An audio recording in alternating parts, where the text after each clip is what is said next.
I'm Lizzie, 32, and I worked my way up from part-time jobs and overlooked potential to a respected federal role. No shortcuts, no favors. For years, I supported my ex-boyfriend through training, bills, and every career move he made. But when he sat me down, called me a deadbeat, and left like I was nothing, I made a choice that changed everything. Ever been dismissed or disrespected by someone you bent over backwards for? If so, drop your story in the comments, because you're not alone. Before we dive in, let me know where you're watching from.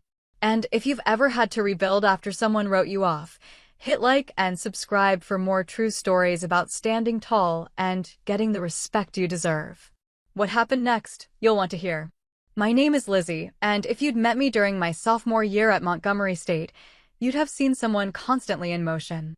I was always walking fast across campus, coffee in one hand, binder in the other, earbuds in but rarely playing anything.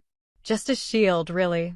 Back then, I was juggling two part-time jobs, one in the campus security office, the other at a 24-hour diner off Route 89. I was also carrying a full load of criminal justice classes and trying to convince myself that sleep was optional. It wasn't glamorous, but it was mine. And I took pride in how hard I worked. That's when I met Aaron. He was in my intro to constitutional law seminar, always sitting near the front. Political science major, ROTC scholarship. You could tell. He was one of those guys who didn't just raise his hand to answer, he leaned forward, like the room was waiting on him. Confident, sharp, quick with dry humor that made our professor smirk more than once. One afternoon, after class let out early, we ended up walking the same direction. He asked if I was planning on joining the campus protest happening that evening. I said no, I had a double shift and a paper due by midnight. He raised an eyebrow and said, "Damn, you're really grinding, huh?" I shrugged. Comes with the territory. He smiled, then offered to walk me to the library. That was the start of it. The thing about Aaron was, he knew how to pay attention, at least in the beginning. He'd remember little details, like what kind of granola bar I kept in my bag, or how I always retied my ponytail before big tests. He'd show up at my diner shifts, slide into a booth near the back, and pretend he just happened to be studying. When I finally gave in and let him buy me a coffee after my Tuesday night shift, he told me, "You've got grit. Most people just complain. You actually do something." It sounded like a compliment. We started dating that fall. Slowly at first, then all at once. He'd walk me home from night shifts, sit with me while I worked on case briefs. He started calling me Jules, and eventually left his toothbrush at my place. Somewhere between late-night exam prep and weekend trips to the armory for his ROTC drills, we became serious. He was always talking about his future commission. His plan was to commission as a second lieutenant, then do intel. Go where the real decisions happen, he'd say. I encouraged him, proofread his applications, helped him prep for interviews. When his stipend started running dry toward the end of junior year, I picked up extra shifts at the diner. He never outright asked, but it was understood I'd cover meals, gas, the occasional textbook. I told myself it was temporary, that once he commissioned, things would even out. By senior year, I had an offer from the Regional Intelligence Bureau in Arizona. Entry-level, but competitive. I was proud. When I told Aaron, he blinked, then said, "Wait, you're thinking of moving out there alone." I explained that it was a good opportunity. I could get in, work my way up. He scratched the back of his neck and said, "Yeah, but I just got placed at Fort Landry. That's in South Carolina. That's, like, nowhere near Arizona." There wasn't a discussion. Just a pause. Then he added, "You're not really the alpha type anyway. I can't picture you chasing down suspects in the desert." I don't know why I laughed. I think it was reflex. A week later, I declined the job in Arizona and started looking for paralegal roles near Fort Landry. My academic advisor was confused. "I thought you were set on intel work?" she asked. I just said something about priorities shifting. After graduation, I moved into a one-bedroom apartment 10 minutes from base. Aaron moved in a month later, once his housing assignment went through. I didn't mind the change. I figured we were building something. I was still working full-time, first as a temp in a law office, then eventually with a private investigations firm, but our lives started orbiting around his schedule. His drills, his field exercises, his evaluations. He'd come home tired, drop his gear on the floor, and fall asleep mid-sentence. I made sure groceries were stocked, kept his uniforms clean, paid the bills on time. When he forgot to pick up his own prescription for 2 weeks straight, I started putting reminders in my calendar. Some nights, we'd eat together in silence, both exhausted. Other nights, he'd vent about his unit, how someone messed up a PT test, or how his CO was writing him about leadership readiness. I listened, offered suggestions when asked. Didn't take it personally when he snapped or tuned out halfway through my stories from work. But things shifted over time. Slowly. He stopped asking about my cases. When I mentioned wanting to take the Foreign Service exam, he said, "Don't you think that's a little out of your lane?" I let it slide. I was used to being underestimated, especially by people who had no idea how much effort it took to build a life from scratch with no financial cushion and no safety net. Aaron had charm, but he also had expectations, unspoken rules about who got to be the star in the relationship. And I think somewhere along the line, he started believing his own press. Believing that his uniform, his rank, his proximity to power made him more important. It wasn't all bad. There were moments, quiet ones, where we still connected. Early mornings with bad coffee, long drives with old playlists, occasional weekends off-grid where we could pretend the world wasn't pulling us in different directions. But those moments started thinning out. And I felt it. The imbalance. The way I was always bending to keep the shape of his ambition intact while mine got trimmed around the edges. I still remember one evening after he came back from a field exercise. We were sitting on the couch. I'd just wrapped up a week-long surveillance job that ended in a successful case resolution. My boss even sent a rare, good work email. I was telling Aaron about it, excited. He nodded, barely listening. Then said, "Hey, my CO said I might be up for an early leadership rotation." "Pretty good, huh?" I congratulated him. Then asked, gently, if he thought we could start planning ahead, maybe save for a condo, figure out next steps together. He shrugged. "We'll see. I'm going places, Jules. I just don't know if you're built for the same track." I didn't say anything. Just looked at the chipped edge of my mug and nodded. That wasn't the moment everything fell apart. But it was the moment I realized I'd spent 3 years investing in someone who only saw me as useful when I made him look better. I was tired. And not just from the long hours or unpaid emotional labor. I was tired of shrinking. Still, I stayed. For a while. Because leaving meant admitting I'd bet on the wrong person. It wouldn't be the last time Aaron called me a deadbeat. But it was the first time I started believing I deserved more. Not in a grand, defiant way. Just in the quiet way you realize a door has been closed for a long time, and maybe it's time to find another one. That moment would come. Eventually. But back then, I still had more lessons to learn. And he still had more lines to cross. It didn't happen all at once. That's the thing no one tells you about slow erosion. You only realize something's missing when it's already been worn down past recognition. At first, I chalked it up to stress. Aaron was newly commissioned, navigating a steep learning curve. He was adjusting to his unit, field demands, evaluations, constantly juggling what felt like a dozen moving parts. I wanted to be understanding. I knew the workload. I knew how hard he'd worked to get there. So when the late night started, I told myself it was temporary. When the text stopped being thoughtful and became logistical, grab toothpaste or not home till late, I figured it was just a phase. But small things started piling up. When we went out with his officer friends, usually drinks at some off-base bar or barbecues hosted by senior couples, he'd interrupt me mid-sentence. If I offered an opinion about a current event or brought up something I'd read, he'd gently, almost playfully, correct me. It didn't matter if I was right. "Nah, that's not how it works," he'd say with a laugh, launching into a long-winded explanation while his friends nodded politely. I remember once at a 4th of July cookout, someone brought up new federal hiring mandates for veterans. I mentioned a case I'd worked on that touched on related policies. Aaron cut in before I could finish the sentence. "Lizzie's been brushing up on politics lately," he joked, elbowing the guy next to him. Thinks she's ready to brief the Pentagon. Everyone laughed. I did too, tightly, but it sat in my chest for hours afterward. At home, those kinds of comments started creeping into our private conversations too. Not in fights, just offhand remarks. If I brought up applying to the Bureau's intelligence analyst program, he'd blink, nod, then say something like, "That's pretty competitive. Not sure they're looking for part-time PI types, but you can give it a shot." It wasn't what he said. It was how quickly the dismissiveness followed anything that centered me. I started keeping things to myself. Not because I was hiding, but because I got tired of shrinking every sentence to soften the blow. And the less I spoke, the more space he filled. He'd come home talking about his platoon, about how one guy failed a ruck march, or how someone else forgot radio protocols.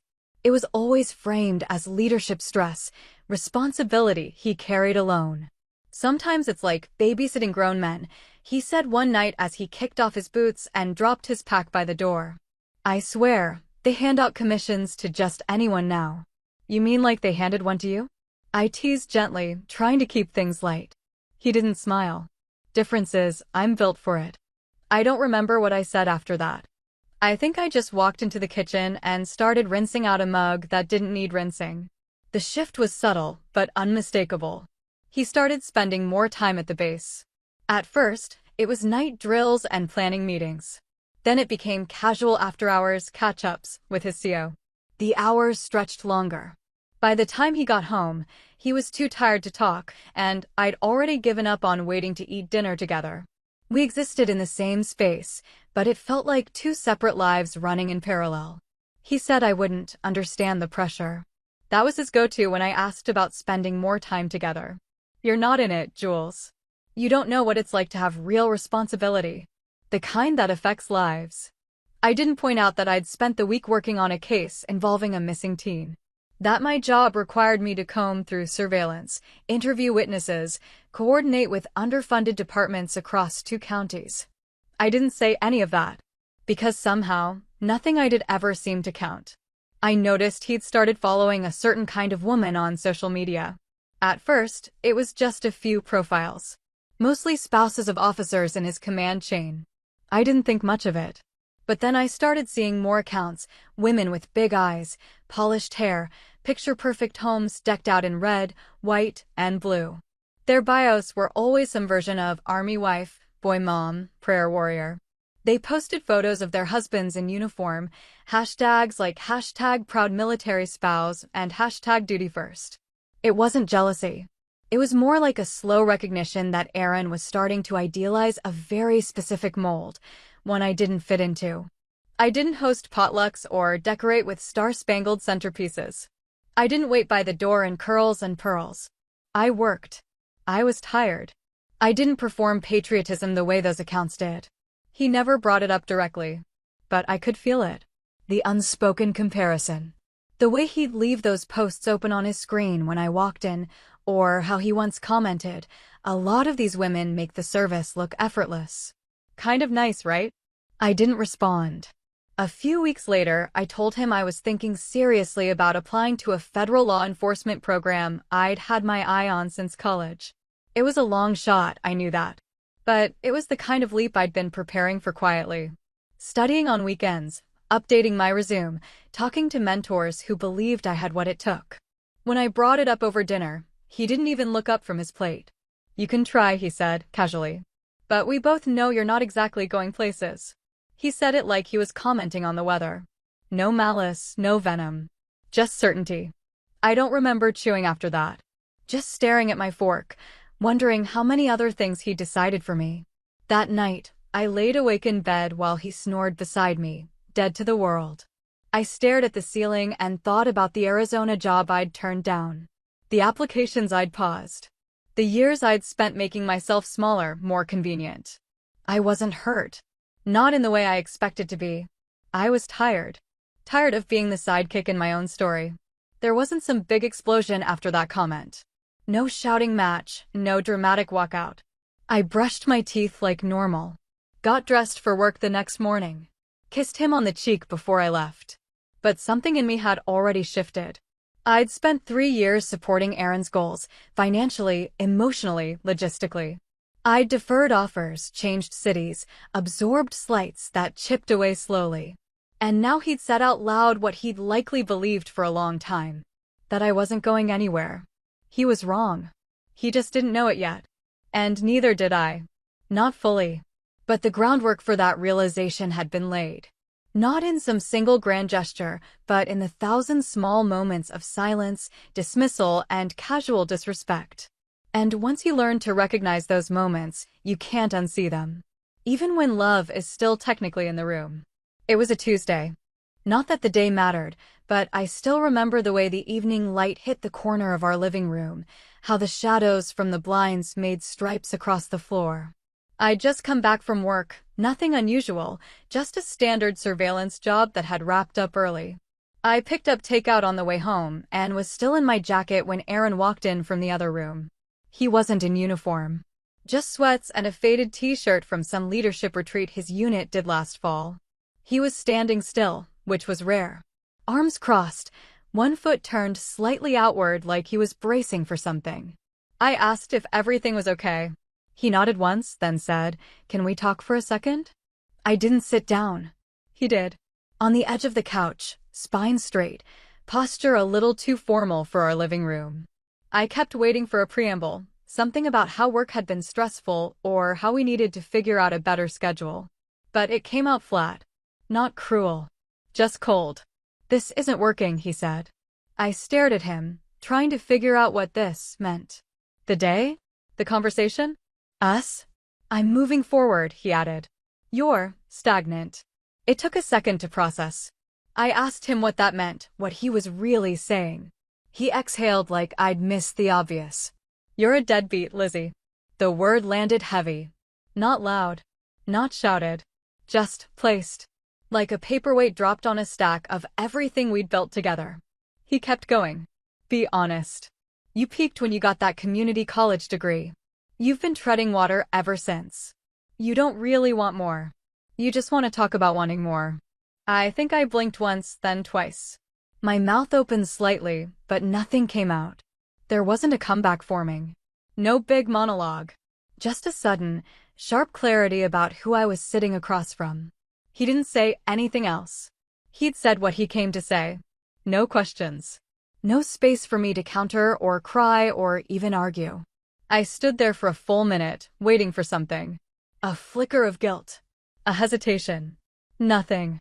I walked into the bedroom, took a suitcase out of the closet, and started folding clothes. I wasn't rushing. I wasn't dramatic. Just quiet. He didn't follow me. Didn't ask what I was doing. I zipped up my bag, grabbed my laptop, my toothbrush, the picture frame from my nightstand that held the only photo I actually liked of us, me laughing, him looking off camera, and left it on the bed. Face down. The drive to my sister's place took a little over an hour. I don't remember most of it. Just the steady hum of the tires and the occasional flash of highway lights. I didn't cry. Not then. Rachel opened the door in pajamas and fuzzy socks. Her hair was up in a lopsided bun, and she looked at me like I was a ghost. "What happened?" "I need to stay a couple nights," I said. "I'll explain later." She nodded and stepped aside. I showered that night for too long. I just stood there while the water hit my back, waiting to feel something other than a weird, hollow hum under my ribs. I wasn't shocked. Not really. But there was something about hearing the words out loud, "deadbeat," that had cemented all the doubts I'd ignored for years. When I finally lay down on the pull-out couch in Rachel's guest room, it was past midnight. I scrolled through my phone without thinking. His name was already gone from my recent calls. Our shared playlist had been deleted. My texts weren't sending. He'd blocked me. Everywhere. The next morning, I woke up to 3 missed calls from a number I didn't recognize. One voicemail. I played it. It was Melissa, someone we used to run into on base, a military spouse who worked the admin desk at the gym. "Hey, Lizzie. I hope this isn't weird. I just saw Aaron at the officer's mixer last night. He was with someone. Looked kind of serious. I wasn't sure if you two were still together. Anyway, just thought I'd reach out." I deleted the voicemail. There was no point following that thread. Later that afternoon, Rachel made soup and pretended not to be waiting for an explanation. I gave her the short version. She paused, spoon halfway to her mouth. He said you're a deadbeat? Yeah. And that you peaked? And then She didn't say anything for a full minute. Then, that man has been coasting on his haircut and your loyalty since day one. I hope he chokes on his career progression. I cracked a smile. Small, but real. 2 weeks passed. I didn't hear from him. Didn't expect to. I stayed at Rachel's, helped with her kids in the mornings, worked remote shifts on the PI firm's case backlog. I found a short-term sublease through a coworker and moved into a one-bedroom apartment above a bookstore. The ceiling creaked. The walls were thin. But it was mine. One morning, I stopped by the commissary to pick up something for a friend still on base. That's when I saw him. He was standing near the frozen food section, laughing at something with a younger woman beside him. She was maybe 21. Long hair. Wearing a unit sweatshirt that hadn't been earned yet. I didn't stop walking. Just kept moving down the next aisle. A few days later, I learned from someone else that she was still in undergrad. Apparently studying communications. She'd been tagging him in posts about how supportive leadership starts at home. I muted the account. Not because I was bitter, but because I'd already seen the story. I just wasn't part of it anymore. I didn't need to scroll through curated captions to understand what was really happening. I'd been the unpaid support staff once. The emotional buffer. The silent believer in someone else's vision. This time, it wouldn't be me. What hit hardest wasn't the breakup. It wasn't even the fact that he'd moved on so quickly. It was the way he rewrote the entire narrative, as if the years I spent holding him up had been nothing more than a detour. A soft, unimpressive woman he once dated, now replaced by someone who didn't challenge him, didn't outpace his comfort zone, didn't expect much beyond praise and presence. But what he called stagnation, I now saw for what it was: stability. I had built a life around him because I believed in the partnership. He dismantled it with a single sentence, because he only ever believed in himself. Rachel offered to key his car. I told her no. But the thought did help me fall asleep that night. I didn't retaliate. I didn't beg. I didn't post cryptic quotes on Instagram. I just kept moving forward, quietly, steadily, with a clarity I hadn't felt in years. He thought he was stepping up. But he just stepped out of the one thing in his life he didn't deserve. And he wouldn't realize it, not until the night he introduced me to someone who outranked him. But that part of the story comes later. The humiliation wasn't sharp. It was dull, like pressure against a bruise you forgot you had until something pressed on it too hard. The breakup itself was simple. No shouting. No final door slam. Just a few flat sentences and silence. What stuck with me wasn't the loss of the relationship. It was the clarity that came after. 3 years of emotional labor, financial support, showing up and staying late, were dismissed as if they hadn't happened. The dinners I paid for, the uniforms I washed, the Sunday nights I spent listening to field reports he couldn't say out loud to anyone else, all of it collapsed into a single word: deadbeat. Like I'd been background noise in the story of his upward trajectory. Like I was a placeholder until someone more convenient showed up. I didn't tell many people. But I did call Lana. She'd been my best friend since sophomore year, the only person who ever raised an eyebrow about Aaron, and then had the sense not to rub it in when I stayed anyway. She answered on the second ring, already suspicious by the time she said hello. Hey, I said. Oh, she replied. What did he do? I paused. Then, he ended it. The line was quiet for a second. Then, you okay? Not really. Are you with someone? Rachel's. I'm fine. You're not fine. She was right. But I appreciated that she let me lie and didn't make it a big thing. We talked for an hour. I told her everything. What he said. How he said it. The other girl. The blocks. At one point, she exhaled so hard I thought she might hang up just to avoid screaming. I'm not going to say what I'm thinking. I know what you're thinking. I told you he needed an audience, not a partner. But you were the one doing all the real work. I didn't reply. There wasn't anything to say. Eventually, I asked her about her job. Her dog. Her new apartment. Something that wasn't me. That night, I lay in Rachel's guest room staring at the ceiling fan spinning too slowly. The room was quiet except for the sound of her youngest son shifting in the next room. I thought about all the versions of myself I'd built around Erin: supportive girlfriend, unpaid assistant, emotional stabilizer, domestic project manager. I'd put parts of myself on hold, my career goals, my training, even my physical health, to accommodate his schedule, his stress, his ambitions. I felt stupid. Not just for believing in him, but for forgetting to believe in myself. Somewhere along the way, I'd stopped asking what I wanted because it was easier to just keep showing up for someone else. I thought I was being patient. Turns out I was being erased. The next morning, I found the folder. It was tucked inside an old milk crate full of documents from my final semester in undergrad. A printed application packet for a federal recruitment program. It still had my scribbled notes in the margins. Deadline reminders. Highlighted requirements. I'd started the application 3 years earlier, before I moved for Erin. Before I let his opinion about what I was cut out for override what I actually wanted. The folder still smelled like the old printer paper we used to buy in bulk. I sat on the floor in Rachel's guest room, cross-legged, and read every word. By the time the kids came home from school, the packet was on the table and my laptop was open. I wasn't angry. That surprised me. I wasn't trying to prove anything. Not to Erin. Not even to myself. I just wanted back what I'd shelved. Starting over didn't feel noble. It felt exhausting. I had to dig up transcripts, write essays, find professional references who hadn't heard from me in years. But the process became its own kind of stability. Something to wake up for. While Erin was posting mirror selfies captioned, "Leveling up." Watch this space, I was logging 10-hour prep days and relearning how to shoot straight. I started physical training again, got back into tactical drills. My aim wasn't as clean as it used to be, but my endurance surprised me. Rachel watched me over her coffee most mornings. "You're different," she said once.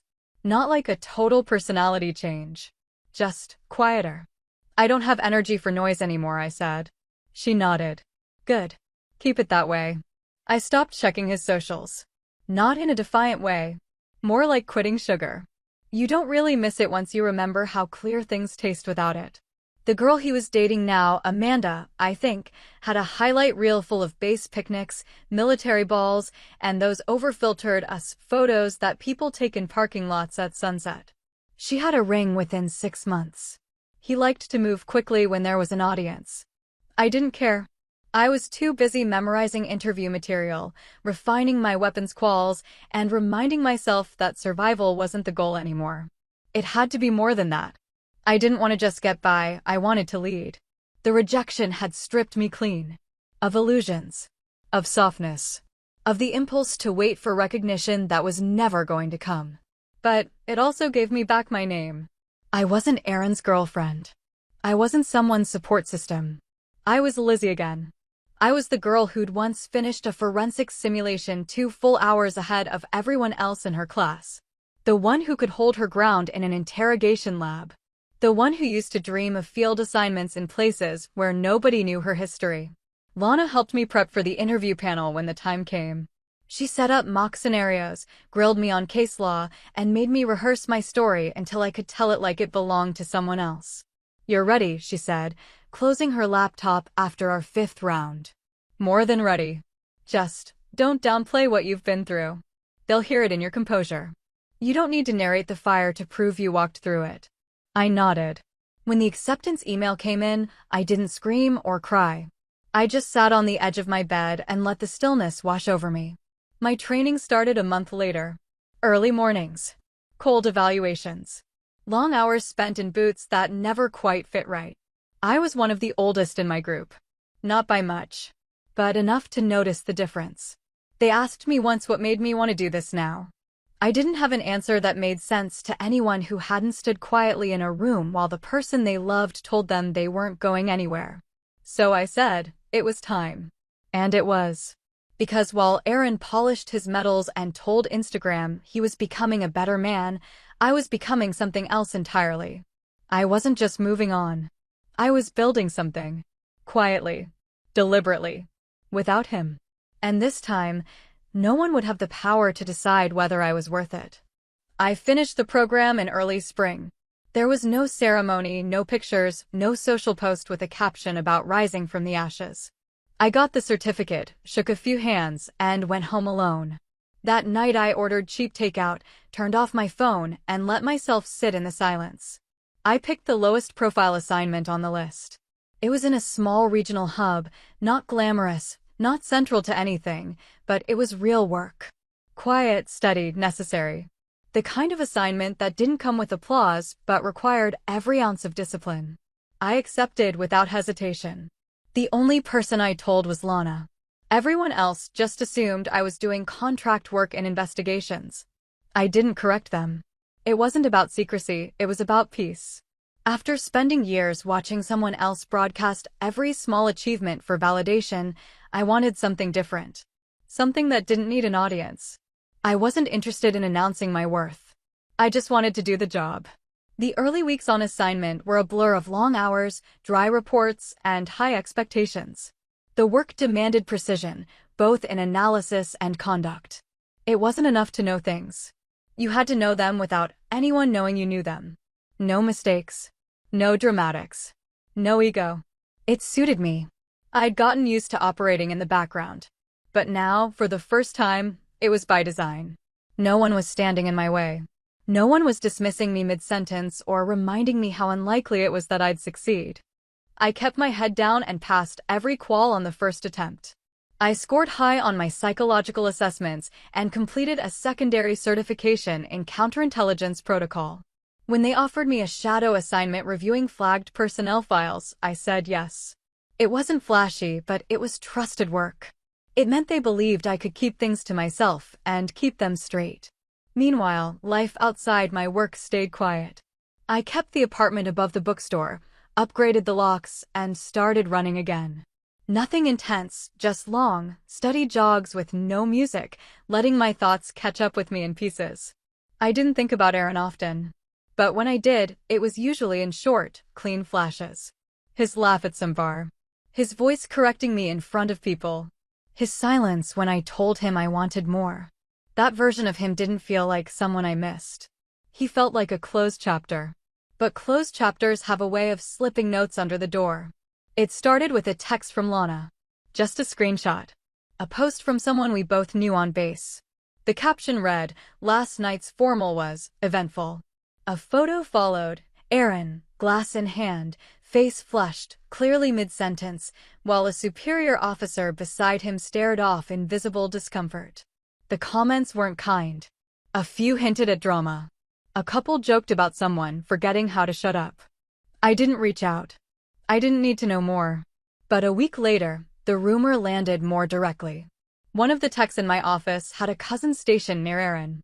We were in the break room when she said his name offhandedly, talking about some mess at a formal event involving a junior officer mouthing off after too many drinks. Some guy from Fort Landry. Name started with an A. Arlen? No, Aaron. Something about him having a reputation for arrogance. Anyway, he got formally reprimanded. Not discharged, just slapped around a bit on paper. I didn't react. I nodded, sipped my tea, and went back to my desk. But the weight of that moment stayed with me. He used to carry himself like nothing could touch him. Like promotions were inevitable, like people respected him because they should, not because he earned it. I used to believe that confidence was leadership. Now I understood it was just noise. The email came 3 months later. The subject line was blank. The sender was a personal Gmail I didn't recognize at first. I clicked before I could second-guess it. Didn't expect you to ghost. Guess I was wrong about who the real deadbeat was. That was the whole message. No greeting. No sign-off. Just those 2 lines. It didn't make me angry. It made me tired. The irony of it was almost laughable. This man who vanished the second I stopped serving his ambition, now accusing me of abandonment because I didn't linger in his shadow. I didn't reply. Not because I didn't know what to say, but because silence was the only language that still held any power. He didn't get access to my time or energy anymore. Not even enough for a retort. Instead, I closed the email, flagged it for archive, and went back to reviewing a file on a contractor who'd falsified a travel record. Every time I passed a qual, Every time I got assigned a case that required discretion and judgment, I felt a little more steady in myself. The work wasn't about revenge, but it did give me clarity. Clarity that his version of me, the one he dismissed, the one he called a deadbeat, had never existed. That was his projection, not my truth. I'd always been capable. I'd always had vision. I just stopped waiting for him to see it. Some nights, I'd get home too late to cook. I'd sit on the kitchen floor, still in uniform, eating almonds out of a Ziploc bag and rereading notes from the day. I wasn't happy in the traditional sense, but I felt sharp, present, in control of my direction for the first time in years. Rachel came to visit once that summer. She sat on my balcony drinking coffee, watching the street below, and said, "You don't flinch anymore. You used to flinch when someone said his name." "I forgot I did that," I said. "You don't have to remember. You just have to keep going." I did. And not because I had something to prove, but because I finally understood that real progress doesn't need to be seen to be real. Aaron kept posting gym selfies, motivational captions, throwbacks to old field photos. But his world looked smaller now. Like he was trying to recreate something he couldn't quite find anymore. The curated respect. The attention. Meanwhile, I was building something that didn't need to be photographed. I wasn't chasing redemption. I wasn't trying to win a breakup. I was just doing the work. Quietly. Consistently. And I'd never felt more powerful. The transformation wasn't sudden. There was no moment where I looked in the mirror and didn't recognize myself, no single achievement that made everything click into place. It happened in pieces, paperwork submitted on time, clean assessments, quiet commendations passed from one supervisor to the next. No one threw me a party. I didn't expect one. But I moved up. Quietly. I completed my second assignment, earned a lateral promotion, and transferred into a role with more clearance, more weight. I still didn't talk about work outside the walls where it happened. I'd learned the value of keeping important things to yourself, especially when other people had made it their habit to diminish them. I stopped posting altogether. My last photo on social media was from 2 years ago, a blurry shot of my niece holding a sparkler in the backyard. It was a happy memory, but it didn't need an audience. Neither did I. Meanwhile, Aaron lingered where I'd left him. Not physically, we hadn't crossed paths, but his presence floated through mutuals like a fog. People we used to know would drop his name casually, sometimes to compare ranks, sometimes to mention an out-of-pocket comment he made at a unit mixer, like he still thought he was charming. Every now and then, someone would ask, "Hey, didn't you used to date?" And I'd nod, non-committal. "Yeah, a while ago." And then I'd change the subject. The truth was, our paths hadn't diverged as far as I once hoped. I kept expecting him to disappear from my peripheral vision, but he didn't. He stayed static. Same rink. Different patch. Rotating through bases like a man chasing a version of himself that never fully materialized. Promotions passed him by, slowly at first, then more noticeably. He was still in, but the shine had dulled. He started popping up more often on fitness pages, tagging new workout routines with hashtags like #accountability and #grinding. There was an undercurrent of desperation to it, like he needed the world to believe he was still rising. But the people he was trying to impress? They weren't watching. And the ones who were still around, fellow officers, admin staff, even a few friends of friends, saw through it. They weren't unkind. Just indifferent. His name didn't carry the weight he thought it did. That used to bother me. The idea that he was still out there presenting himself like a man who'd been wronged, or left behind by someone not ambitious enough to keep up. But the further I moved into my own career, the less his version of the story mattered. He hadn't written it. Not anymore. That was mine. Still, I remembered everything he said the night he ended it. The way he leaned back on the couch, arms crossed, and delivered his speech like it was a favor. The words he used, stagnant, peaked, deadbeat. I remembered his tone. Detached. Certain. I carried that moment with me, not as a wound, but as a compass. Every time I felt like cutting corners, every time the work got too heavy or the hours too long, I'd hear him again. And I'd keep going. Not to spite him, but But to keep a promise I made to myself the night I packed my bag and left, no one like him would ever shape my future again. The irony was, the more I focused on building something real, the less I needed anyone to notice. In my third year post-certification, I was assigned to a task force focused on internal vetting. It was sensitive work, reviewing personnel flagged for conduct, chain of command irregularities, financial inconsistencies. Names passed across my desk that I recognized. Some I'd worked alongside. Some I'd only heard about. I treated every case the same. One afternoon, I opened a file and felt my chest tighten, not with emotion, but with recognition. It wasn't Aaron's name on the cover, but his unit, his commanding officer. And one of the incident reports mentioned him briefly in a supplemental statement about an altercation during a training weekend. Nothing major. No action required. Still, I read it 3 times. The incident was minor. He'd spoken out of turn during a briefing, reportedly while hungover, and had to be pulled aside by a peer. The note was clinical, objective, but it was enough to know he hadn't changed. The same pattern. Over and over. The same refusal to listen. The same need to posture. I closed the file and moved on. That night, I sat on my balcony, watching the streetlight flicker in the distance, and let myself feel the quiet satisfaction of being far away from that version of life. The one where someone else's insecurities were my problem. Where someone's approval was the ceiling on what I could try. I thought about writing him back once. A year after the email he sent, the one accusing me of ghosting. Just a short message. Nothing dramatic. Something simple like, I didn't ghost you. I just left the room you were standing in. But I didn't. There was nothing to clarify. The life he'd imagined I couldn't build was already built. Brick by brick. And none of it had his name on it. Lana called around that time. She always knew when to check in, even if we hadn't spoken in weeks. You still good? She asked. Better than good, I said. Just quiet. Quiet's underrated, she said. So is being underestimated. I smiled. Not by me. She laughed. Remind me to never bet against you. The truth was, no one had bet on me in a long time. Not at the start. Not when I backed out of Arizona. Not when I took the low-profile assignment. Not when I started my training again while everyone else was coasting. But I'd bet on myself. And slowly, it paid off. I wasn't rich. I wasn't famous. I didn't have a platform or a highlight reel. But I had respect from people who worked beside me and knew what it meant to show up every day without the need for applause. Aaron never reached out again.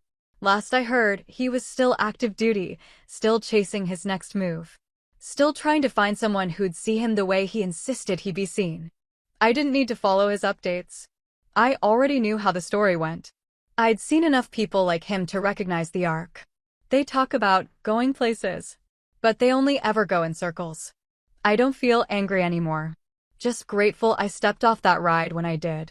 Because I didn't just move on. I moved up. And no one had to see it for it to be real. It was a joint training summit, mid-level officers, civilian liaisons, embedded units, cross-branch security contractors. The kind of event where everyone wears their best poker face and pretends to be less curious than they are. I was there in an unofficial capacity. Observing. Supporting a vetting review on the back end. The kind of work I was used to, close enough to feel the stakes, far enough to stay clean if things got political. I didn't expect to hear his name. Not there. Not after all this time. It was late in the afternoon, second day in. The room smelled like burnt coffee and dry erase markers, and people were starting to lose interest in panel discussions.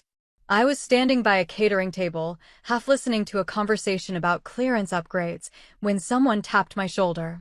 She was Navy. Civilian side, logistics. We'd worked together once, a few years back, on a temporary interagency detail. Sharp, good memory. We caught up quickly, just enough to check boxes, and then she dropped it. Random question, she said. Are you the same Lizzie who used to date an army guy named Aaron? Aaron L. I didn't flinch. I am, I said. She hesitated. He asked about you. Earlier this week. Said your name came up in a list, something administrative, and he did a double take. Said he wasn't sure if it was that Lizzie. I kept my expression even. And what did you say? I told him I wasn't sure. He said you were a different person back then. That it'd be wild if it was actually you. I nodded. You can confirm it if you want. She studied me for a second, like she was trying to piece together what kind of history we were talking about. But she didn't ask. Just nodded once, respectfully, and moved on. That night, I lay in my hotel room staring at the ceiling, thinking about how different that conversation would have felt 5 years ago. Back then, it would have shaken me. I would have gone into overdrive, wondering what he said, how he said it, what people were thinking, whether they saw me through the lens he used to describe me. Now, I just felt detached. There was no apology waiting in my inbox. No follow-up message. No formal attempt to reconnect. Just a second-hand inquiry, vague, soft-edged, careful. Like he wanted to know if I still existed, but not badly enough to own how he'd handled things. And that was the thing. For all his talk about ambition, about being the one going places, he still couldn't walk through the front door of his own accountability. There was nothing to rebuild. Not because I hadn't done the work. I had. Years of it. Quiet, unglamorous, consistent. I'd rebuilt myself from the inside out, new direction, new discipline, new sense of who I was and what I'd tolerate. I had learned how to stand my ground without raising my voice. How to protect my peace without cutting myself off from the world. But trust? Trust doesn't just grow back. It doesn't regenerate like skin. Especially not when someone leaves you at your most vulnerable, then tries to knock again once you're thriving. There had been no apology. No reflection. Just distance and then curiosity. And sometimes, that's worse than silence. Because it says, I noticed you're doing better. I wonder if you'll make space for me again. I didn't. There was no bridge left to cross. No shared language to return to. We had become completely incompatible, not because we changed, but because I finally outgrew the part of me that ever saw him as solid ground. I didn't tell anyone else about the summit interaction. Not Rachel. Not Lana. Not even the few friends I still had who remembered the early days, when I moved across state lines to support a man who said I had grit while dismissing my goals as side quests. It wasn't news. It was just noise. The truth is, I don't hate him. I don't wish him harm. I don't need closure or a conversation. I've built too much in his absence to believe he owes me anything I don't already have. What I needed, what I used to beg for in silence, was recognition. A simple acknowledgement that I had value. That I was capable. That I wasn't just a supporting character in someone else's story. But I don't need that anymore. Because somewhere along the way, I stopped waiting to be seen. I just started seeing myself. The months after the summit passed without incident. I got a new assignment, still regional, still under the radar, but with more operational discretion. I trained 2 junior officers, both sharp and serious, and saw pieces of my younger self in how hard they worked to be taken seriously. One of them asked me during a late shift what made me pursue this line of work. Long story, I said. She nodded. Was it about proving someone wrong? I paused. Then, at first. But it didn't last. She looked at me for a second, then went back to her screen. I didn't elaborate. She'd figure it out in time. It's easy to build your fire on resentment. It burns fast. Hot. And then it leaves you cold when there's nothing left to fuel it. But building on discipline? On clarity?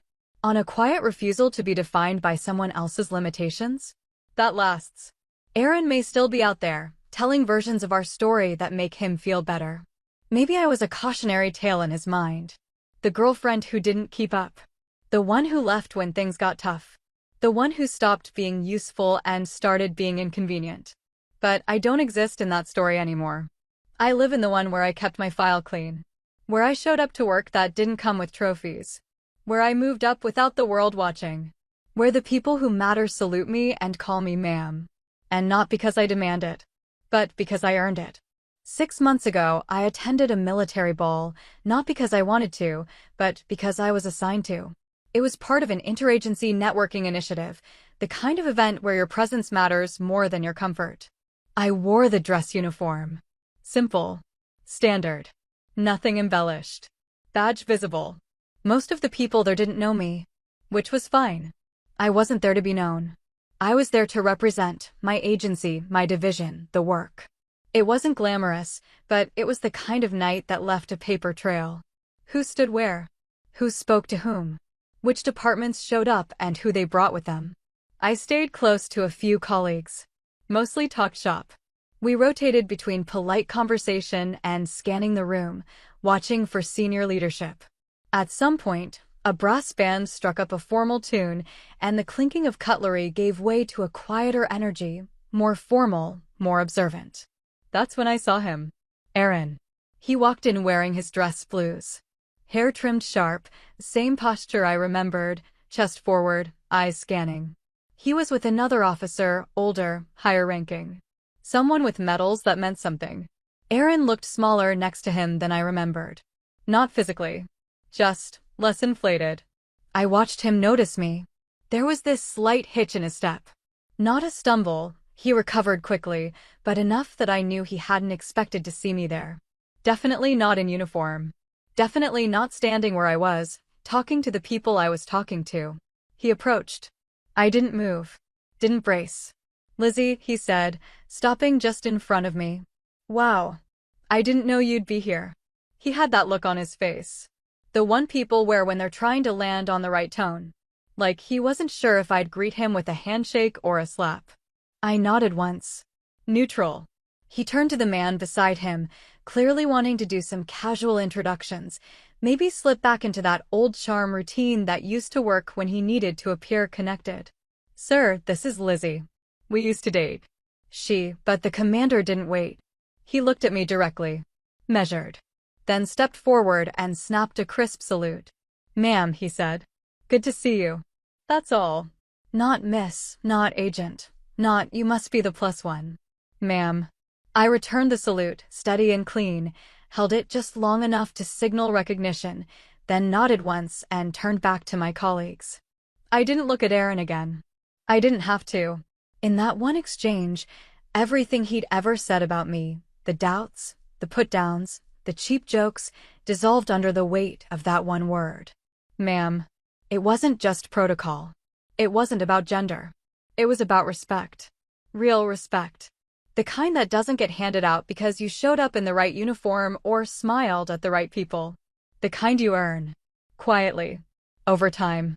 Through consistency. Through discipline. Through the kind of service that doesn't need to announce itself. That moment stayed with me. Not because it felt like revenge. It didn't. It felt like proof. Proof that you don't have to shout to be heard. That sometimes, justice arrives in the form of a silent room, a crisp salute, and a man who once told you you'd never go anywhere standing silently beside a superior who just acknowledged that you already had. After the ball, I went back to my hotel, changed into sweats, and sat by the window for a while. The city lights below blinked on and off like signals from a different life. I thought about the girl I used to be. The one who paid his bills. Who edited his papers. Who kept her ambitions small because someone she loved told her she wasn't built for more. I thought about the version of me that walked away from that apartment with a single duffel bag and no plan except, don't stay here. That girl didn't need an apology anymore. She didn't need closure. Or vindication. Or anyone to say you were right or he was wrong. She just needed to know she hadn't imagined her own worth. And she hadn't. It was real. It had always been real. It just took time to become visible to everyone else. Aaron never followed up after that night. No message. No attempt to reconnect. Maybe he realized it wouldn't land. Maybe he didn't have the words. Or maybe he understood, finally, that some things aren't his to fix. Either way, I was fine with the silence. Some endings don't need rewrites. They just need to stay closed.